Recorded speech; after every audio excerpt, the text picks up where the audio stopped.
Hello friends. Next, possessive nouns.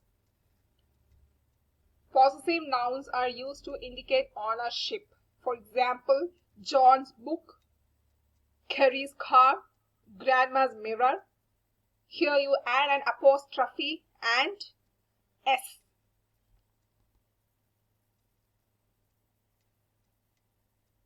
If the noun is plural and ends in S, just add an apostrophe.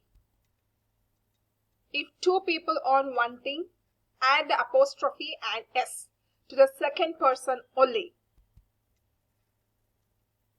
If two people own separate things, add the apostrophe and S for each person. Please go through the exercise. Thank you.